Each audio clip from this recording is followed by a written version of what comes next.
Assalamualaikum warahmatullahi wabarakatuh. Saya Fininda Eka Fahira, Program Studi Komunikasi Penyiaran Islam.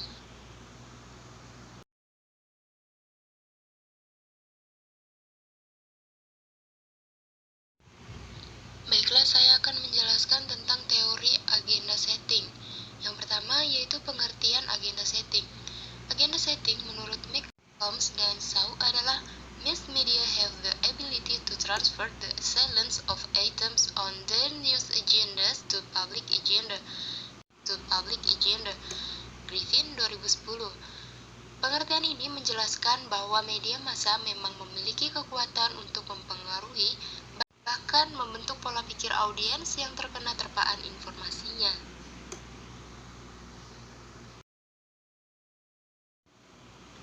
McCombs dan Shaw menerangkan lebih lanjut bahwa media massa mempunyai kemampuan untuk membuat masyarakat menilai sesuatu yang penting berdasarkan apa yang disampaikan media.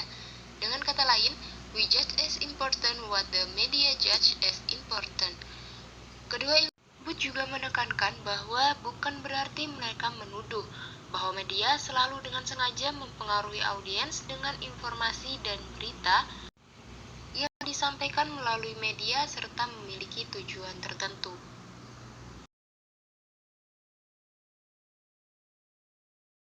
Teori agenda setting ini pertama kali dikemukakan oleh Walter Lippmann pada tahun 1965 pada konsep The World Outside and the Future in Our Head. Penelitian empiris teori ini dilakukan McCombs dan Shaw ketika mereka meneliti pemilihan presiden pada tahun 1972. Mereka mengatakan, walaupun para ilmuwan yang meneliti perilaku manusia belum menemukan kekuatan media seperti yang disinyalir oleh pandangan masyarakat yang konvensional. Dan belakangan ini mereka menemukan cukup bukti bahwa para penyunting dan penyiar memainkan peranan yang penting dalam membentuk realitas sosial kita ketika mereka melaksanakan tugas keseharian mereka dalam menonjolkan berita. McCombs dan Shaw pertama-tama melihat agenda media. Agenda media dapat terlihat dari aspek apa saja yang coba ditonjolkan oleh pemberitaan media tersebut. Mereka melihat posisi pemberitaan dan panjangnya berita sebagai faktor yang ditonjolkan oleh redaksi. Untuk surat kabar headline pada halaman depan, 3 kolom di berita halaman dalam, serta editorial. Lihat sebagai bukti yang cukup kuat bahwa hal tersebut menjadi fokus utama surat kabar tersebut. Dalam majalah, fokus utama terlihat dari bahasan utama majalah tersebut. Sementara, dalam berita televisi dapat dilihat dari tayangan spot berita pertama hingga berita ketiga, dan biasanya disertai dengan sesi tanya-jawab atau dialog setelah sesi pemberitaan.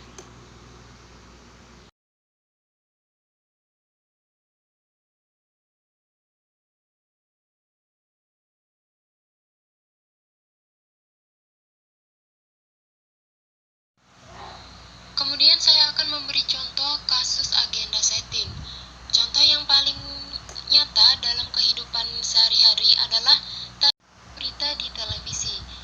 Ketika marak kasus kekerasan seksual pada anak, masyarakat menerima informasi tersebut sebagai gambaran dari realitas jadi sesungguhnya, meski sebenarnya mereka tidak mengalaminya langsung.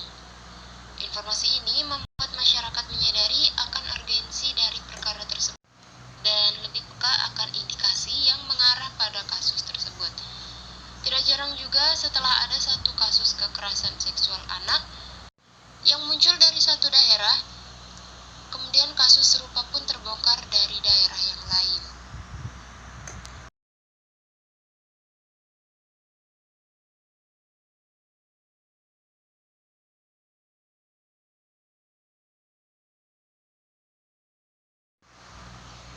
Hal ini menunjukkan bahwa media mempengaruhi pola pikir manusia, termasuk terhadap apa yang dianggap penting dan yang dianggap tidak penting. Informasi yang diangkat dalam media membuat manusia menganggap bahwa hal itu adalah hal yang sangat penting dan layak untuk diperhatikan. Media dapat membuat apa yang sebelumnya tidak begitu terlihat menjadi sorotan publik. Baik hal itu memang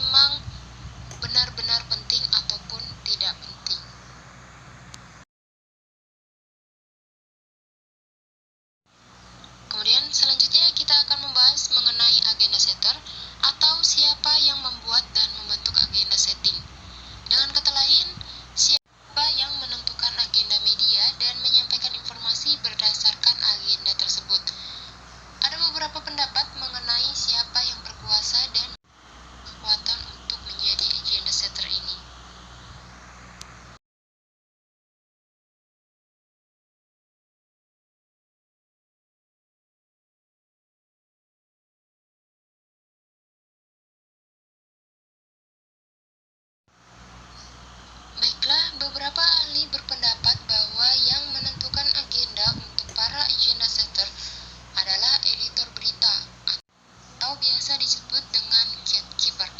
Gatekeeper memiliki peluang yang besar untuk menentukan agenda karena berita yang akan disampaikan pasti melalui mereka terlebih dahulu dan akan disaring terlebih dahulu.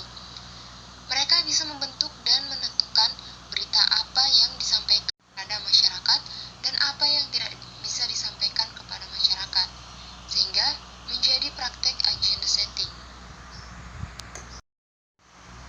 Para ahli lain juga berpendapat bahwa politisi yang memiliki peran sebagai penentu agenda bagi agenda setters, politisi memiliki kepentingan yang memang menyangkut citra dan masyarakat sehingga memungkinkan untuk membentuk agenda setting.